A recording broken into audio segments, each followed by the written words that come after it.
Yang saya hormati senior saya SMA 2 Malang yang telah menjabat seperti yang pernah di belakang saya ini.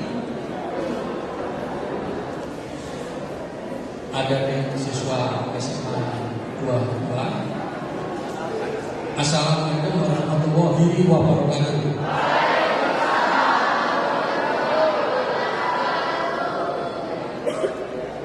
Hidup semangat. Ya harus semangat ya. Tapi karena sudah sarapan ya kita jadi suaranya kencang ya. Oke. Karena waktunya tadi sudah terpotong banyak. Sebetulnya yang paling penting itu intinya dari materi. Jadi nanti saya langsung berikan kepada Bapak atau kakak kelas kita. Yang pertama mungkin saya berikan kepada Ibu Umi dulu ya. Dulu saya selalu dikritisi, ini kan alumni semuanya mau masuk, nah ini belum dari IPS.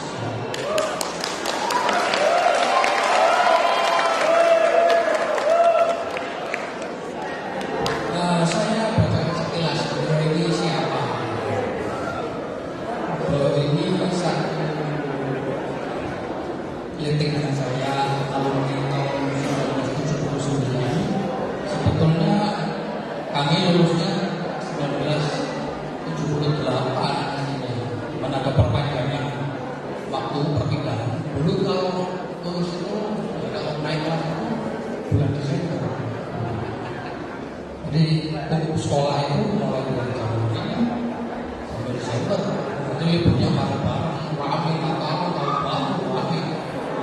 Harus dipindah karena penyesuaian dari luar negeri modelnya seperti itu. Dan akhirnya kita naiknya di tengah-tengah. Akhirnya saya dengan guru ini kerasa di SMA 2 ditambah setengah tahun. Nanti bukan setengah tahun kayak ini. Saking cintanya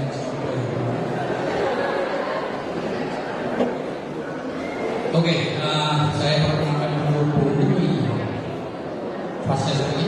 Beliau adalah tadi saya sebutkan alumni SMA 2 tahun 79 IPS Jabu. Kemudian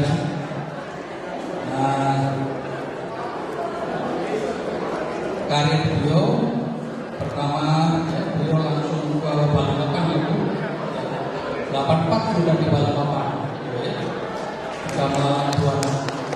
Beliau pertama menjabat sebagai Kabag Humas di Kota Balikpapan. Kemudian berbulan lagi menuju ke Sekretaris Badan Tingkatan. Kemudian sebenarnya motor begini menjadi kepala Badan Kepegawaian.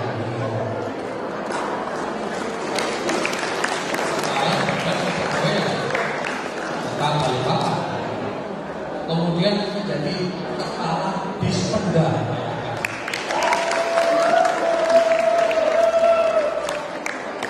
Yang terakhir sampai sekarang ini beliau menjabat sebagai kepala dinas Pora Dupa. Banyak sekali ini. Pemuda, olahraga, pariwisata, budaya.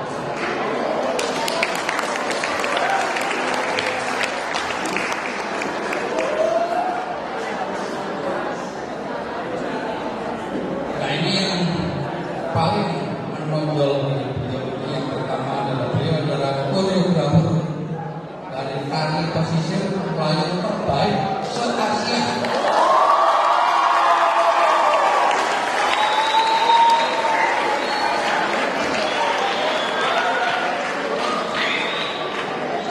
Tahun 2022 di Malaysia. Kemudian penyanyi tari terbaik kategori pendalaman se-Asia juga.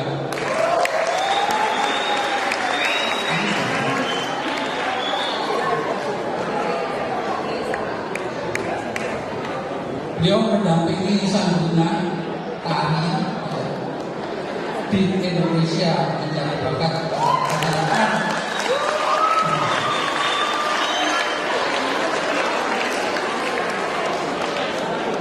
Nah, nanti saya berikan kesempatan pada Bu Bumi bicara lebih jauh lagi kepada menyimak, kemudian Anda bisa bertanya, kok bisa seperti itu bagaimana? Ya.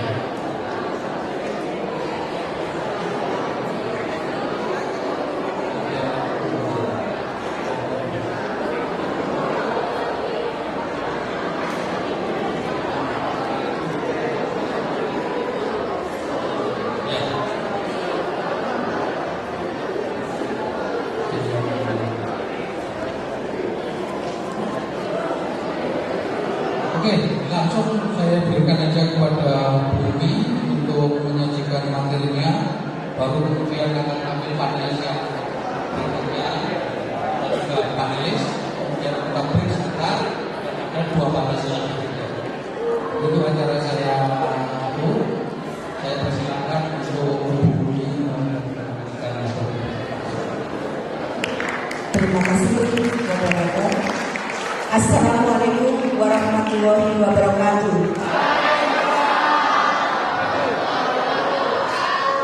Yang kami hormati Kepala Sekolah, Wali Sekolah, serta Bapak Ibu Guru SMA Negeri 2. Yang kami hormati pengurus Yayasan Bakti Alumni. Yang kami hormati Bapak Ibu Alumni serta adik-adik yang saya cintai. Bisa nggak adik-adik berdiri dulu sebentar? Oke, ya. Adik-adik kalau saya bilang pemuda, adik-adik harus jawab bisa. Ya. Pemuda. Bisa. Ulang, semua tangannya begini. Pemuda. Bisa. Pemuda. Bisa. Pemuda. Bisa. Terima kasih. Ya. Adik-adik, saya bangga sekali pada hari ini mendapatkan kesempatan untuk bisa bertemu adik-adik juga Bapak Ibu Guru, juga kakak-kakak alumni yang sangat hebat-hebat. Sebetulnya saya belum apa-apa ya, karena saya masih harus banyak belajar. Tetapi di sini saya sedikit untuk menceritakan pengalaman yang sudah saya alami. Adik-adik, saya di sini masuk tahun 76. Rumah saya di depan Kota Lama Gang 3. SD saya Garuda, di SD Garuda. Saya SMP 2.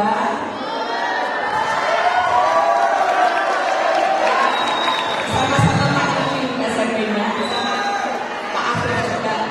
Terus saya SMA 2 IPS.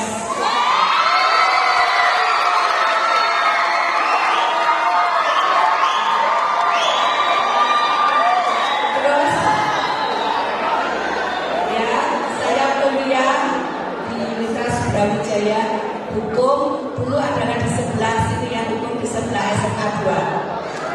Terus S2 saya juga ambil di Brawijaya untuk via.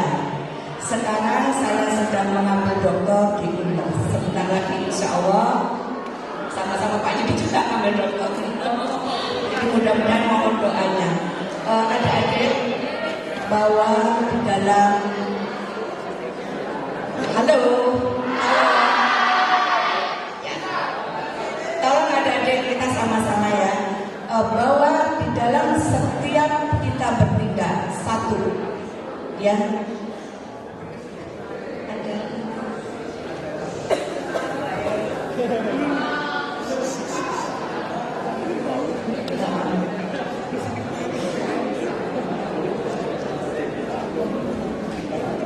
oke, kita di dalam setiap kegiatan kita harus ada tiga yang memotivasi diri kita sendiri. Jangan sampai kita ngomong tidak bisa. Kita harus bisa. Harus ada niat di dalam hati, ya. Jadi saya mempunyai itu adalah tiga. Yang satu fokus, action, dan sabar. Fokus, kita harus ada niat, kita harus punya mimpi. Mau jadi apa diri kita? Tentukan. Di sana kita kepingin A. Saya dulu IPS, ya. Cita-cita saya adalah menjadi penari juga, ya. Tetapi orang tua saya tidak boleh saya menjadi penari karena mohon maaf ya, pada saat dulu sangat kental seorang penari mau jadi apa nanti, mau cari, tidak seperti sekarang. Tetapi saya tetap mempelajari tari, belajar dari apa saja bisa. Orang tua saya, kamu harus formal. Oke, saya formal.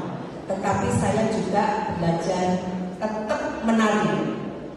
Belajar karena tidak boleh saya, waktu dulu kan tidak ada internet ya, tidak ada, masih zaman pager-pageran kemudian masih ini. Jadi saya belajar menari itu otodidak sampai dengan saat ini. Saya mempunyai asisten 10. Untuk menari ya, asisten saya 10 dan saya mempunyai penari kalau di daftarnya 3.500 orang. Sudah tersebar di seluruh Indonesia.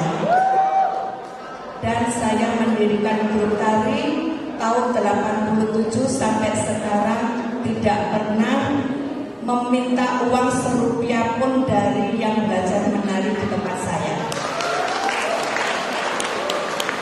Karena apa? Saya ingin para pemuda, para pemudi mencintai kebudayaannya sendiri. Jadi tarian saya adalah tarian tradisional, yaitu tari Dayak, tari pesisir yang saya gali dari kota Balikpapan. Saya orang Malang ya, asli Malang. Tetapi karena saya mencari uang di sana, bekerja di sana, saya sumbangkan apa yang sebisa saya, yaitu melatih nari. Dan saya di sana tarian saya adalah menciptakan sendiri. Dan itu sudah mendapatkan penghargaan sampai di Asia. Dan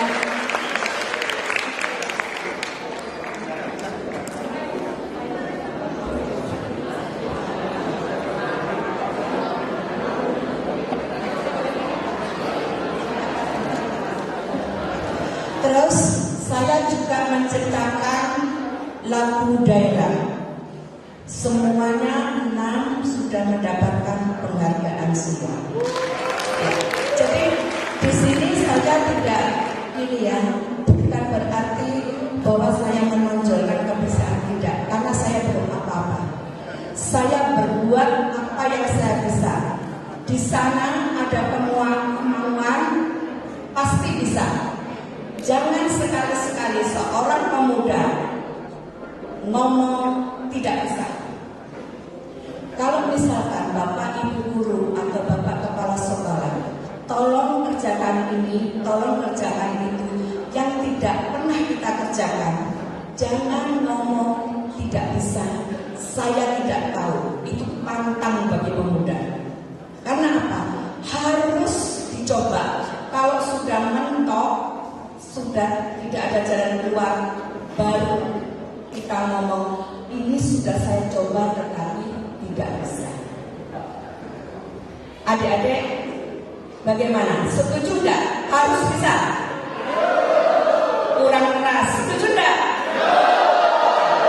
Nah, adik-adik, bahwa saya pada saat pertama adalah di Dispenda 10 tahun awal karir saya. Setelah itu menjadi Kabak Humas. Saya terlolong-lolong karena saya tidak punya pendidikan yang namanya kehumasan. Itu adalah corong pemerintah untuk berbicara. Jadi pada saat saya dipindah, saya tidak pernah ngomong tidak bisa.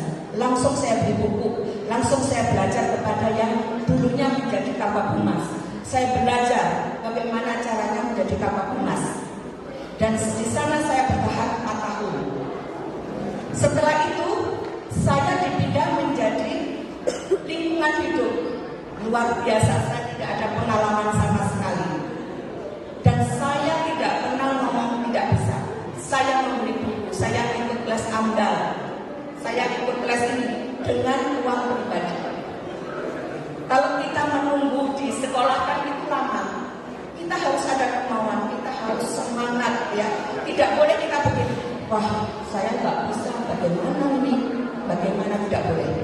Kita harus semangat. Jadi yang pertama niat, kita harus punya mimpi. Setelah itu kita konsisten. Kita harus tetap mempunyai jiwa bahwa saya harus ke sana, saya harus menuju ke sana. Setelah itu kita harus bekerja keras. Bagaimana kita bekerja keras? Yaitu tadi, kalau kita tidak tahu, kita harus mencari tahu ke teman yang bisa. Kita harus berteman dengan orang-orang atau teman-teman yang mempunyai motivasi untuk maju. Ya, adik-adik, kita berteman dengan teman-teman yang senang belajar. Kita berteman dengan teman-teman yang mempunyai pikiran positif. Kalau ada teman-teman yang berpikiran pesimis ya, nggak optimis, jangan temani. Bila perlu kita kasih tahu, kita seorang pemuda, tidak kesempatan tidak datang 2 kali. Ya, kesempatan tidak datang 2 kali. Masa muda pergunakan sebaik-baiknya. Kalau sekarang kita akan rugi ya nantinya. Mengikuti organisasi itu sangat bagus. Saya dulu yang adanya, saya dulu adalah di OSIS bagian kesenian. Di organisasi itu memberikan kita keberanian untuk berbicara. Pola pikir kita ya banyak. Kita harus banyak ide-ide. Kita harus banyak inovatif. Di dalam sekolah ada juga begitu. Dulu kalau IPS ini mohon maaf ya, kalau IPS seakan-akan kita orang nomor 2 ya. Sekarang kita tunjukkan IPS nomor 1.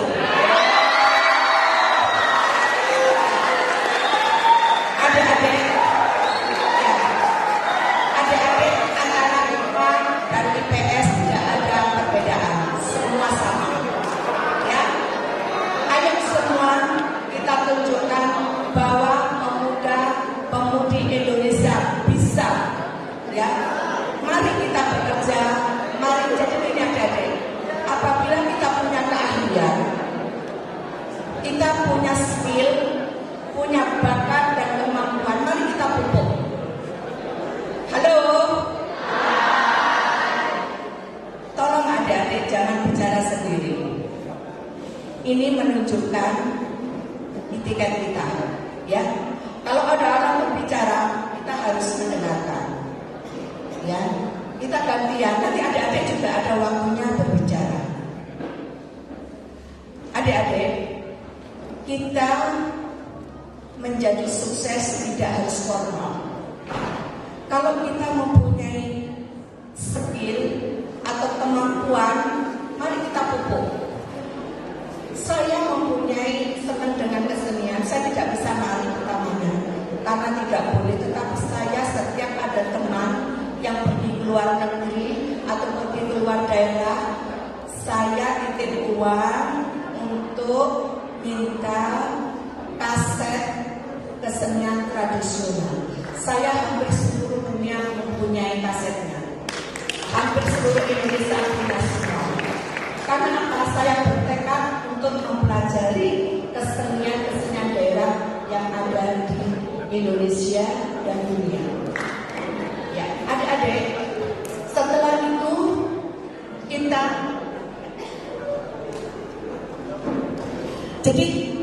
setelah itu kita juga harus selalu ikhlas. Ikhlas ya. Kita harus selalu ikhlas. Berpikiran positif, ikhlas, dan selalu bersyukur. Kadang-kadang saya ini antar teman ya Pak ya, mulai dulu. Saya mempunyai sahabat di SMA 2 yang selalu kesana kemari, itu 25 orang. Yang IPS hanya saya. Tetapi saya tidak pernah minder, karena kita diberi Allah, diberi yang di atas, itu sudah mempunyai porsi sendiri-sendiri. Saya pendek, saya tidak malu. Saya gemuk, saya tidak malu. Karena setiap orang mempunyai kelebihan dan kekurangan masing-masing. Mari kekurangan kita isi dengan keterampilan, kita isi dengan apa yang kita bisa. Ya, ini ada cerita tentang kata. Ya, pada suatu hari ada sekumpulan kata-kata kecil yang berlomba-lomba untuk naik ya puncak yang sangat tinggi. Bayangkan katakan hanya melompat-lompat, tapi bercita-cita ingin menaiki tangga yang sangat tinggi. Penonton berkumpul bersama mengelilingi menara untuk menyaksikan perlombaan dan memberikan semangat kepada para peserta. Itu kata-katanya banyak ribuan. Ya, lanjut. Perlombaan pun dimulai untuk menuju ke puncak. Secara jujur, tak satu pun penonton benar-benar percaya bahwa kata-kata kecil akan bisa berhasil mencapai puncak menara. Karena mereka hanya meloncatnya hanya pendek-pendek ya. Terdengar ada yang berkata, oh jalannya terlalu susah, mereka tidak akan bisa sampai ke puncak. Atau tidak ada kesempatan untuk berhasil, menaranya terlalu tinggi. Lanjut. Kata-kata kecil mulai berjatuhan satu persatu menaiki. Lanjut. Kecuali mereka yang tetap bersemangat menaiki menara perlahan-lahan, semakin tinggi dan semakin tinggi. Penonton terus bersorak, terlalu susah, tak seekor pun yang akan berhasil. Ya, penonton pesimis ya. Lanjut. Lebih banyak lagi kata kecil yang lelah dan menyerah. Lanjut. Tapi ada satu yang tetap melangkah hingga semakin tinggi dan tinggi. Dia tidak kenal menyerah kalah. Lanjut. Akhirnya yang lain telah menyerah untuk menaiki menara, kecuali seekor kata kecil yang begitu berusaha keras dan menjadi satu-satunya yang berhasil sampai ke puncak. Ya. Lanjut. Semua kata kecil yang lain ingin tahu bagaimana kata ini bisa melakukannya. Ya, lanjut. Seekor peserta bertanya, bagaimana cara kata yang berhasil itu mempunyai kekuatan untuk mencapai tujuan. Ternyata kata yang menjadi pemenang itu tuli. Lanjut. Nasihat dari cerita ini adalah jangan sekali-kali mendengar kata orang lain yang mempunyai kecenderungan negatif atau pesimis, karena mereka akan mengambil sebagian besar mimpi kita dan menjauhkan dari kita. Lanjut. Selalulah ingat kata-kata berdua yang ada, karena segala sesuatu yang kita dengar dan kita baca akan mempengaruhi perilaku kita. Ya. Karena itu selalu tetap positif. Ya. Dan yang terpenting, bersikap tuli jika ada orang yang mengatakan bahwa kita tidak bisa mencapai cita-cita kita. Lanjut. Selalu berpikir, I can do this. Ya, adik-adik, kita harus optimis, kita harus bersemangat, dan kita harus bekerja keras untuk mencapai cita-cita kita. Mungkin itu dari saya, tetapi sebelumnya tolong adik-adik bisa mencari kertas yang ada nomornya 1, 2, 3 di bawahnya atau di belakangnya. Ya, sekarang. Ya.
dikucilkan. Sebetulnya tidak ada, karena ini ada kertas yang lain, saya tidak tahu kertas yang mana. Ya. Tak apa-apa, ini adik dapat sarung juga. Ini adalah sarung tenun khas Kalimantan Timur. Ya, kita dapat ya. Oke, terima kasih.